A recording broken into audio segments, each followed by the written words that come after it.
Lauras Productions piedāvā īsfilmu Es kā unikāla personība visumā.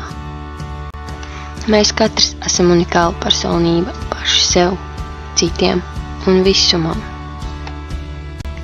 Bet šoreiz šis stāsts būs tikai par vienu personību. Un tā esmu es, Laura, šī unikālā personība.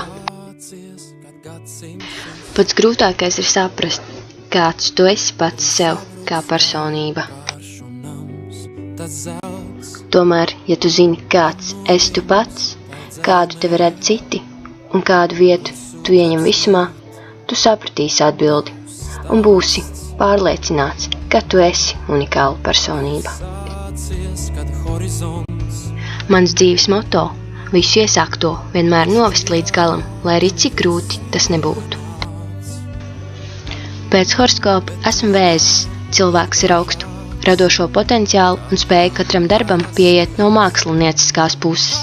Esmu uzņēmīga, saprātīga un patstāvīga, piemīt liels gribas spēks, prasmu pielāgoties jebkuriem apstākļiem, nemitīgi mainos un pilnveidojos.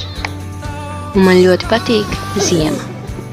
Kad kāds man jautā, kas man dzīvē ir pats svarīgākais, es vienmēr atbildu, ka tā ir mana ģimene. Pēc tam nāk mani draugi, un tikai pēc tam nāku es pati. Un kā mani redz citi? Lūk, ko par mani saka mana ģimene un mani draugi. Esmu ļoti, ļoti labs draugs, kurš nekad neatstās draugus nelaimē. Par mani varot teikt, ka izskats mēdz maldināt, un zināt kāpēc?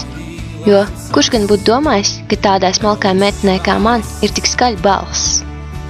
Teātrī vislabāk man padodoties spēlēt slikto tēla lomas, bet dzīvē esmu tieši pretēji. Man labākā draudzene man reiz teica tā: Laura, es tev abrīnoju, jo es nesaprotu, kā tu vari tik daudz ēst, bet būt tik dievu kā skaliņš. Es esot ļoti saulaina un sirsnīga personība.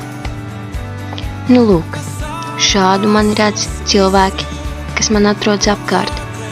Es uzskatu, ka nevienmēr pirmais iespējas ir tas pats pareizākais, jo cilvēks ir jāiepazīst, lai zinātu, kāds viņš ir, kādam viņam jābūt un ko viņam nevajadzētu darīt. Es esmu viena maza daļiņa no šī visuma, no visuma, kurā atrodās visas šīs unikālās personības. Es, tu, viņš un viņa, mēs visi, katrs esam unikāls. Lai arī cik ļoti man vai kādam citam gribētos teikt, kad es vai viņš ir pati unikālākā personība starp visām, tā tas nav, jo mēs katrs viens otru papildinam, un ko mēs darītu viens bez otra. Kāda būtu mūsu dzīve? Tieši tā, galīgi nekāda. Katram ir jāapzinās, cik viņš ir unikāls cilvēks un personība, kā to mēģina darīt es, lai šī pasaule kļūtu interesantāka un krāsaināka, lai būtu mērķi, pēc kuriem tiekties un bezgalīgi plašumu, kurus izzināt, tādējādi sevi pilnveidojot kā unikālu personību šajā visumā.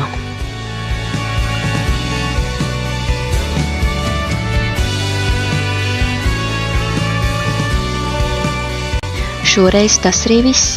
Paldies, ka piedalījies ar mani šajā stāstā un palīdzēja rast atbildes uz neskaidrajiem jautājumiem. Uz drīz tikšanos!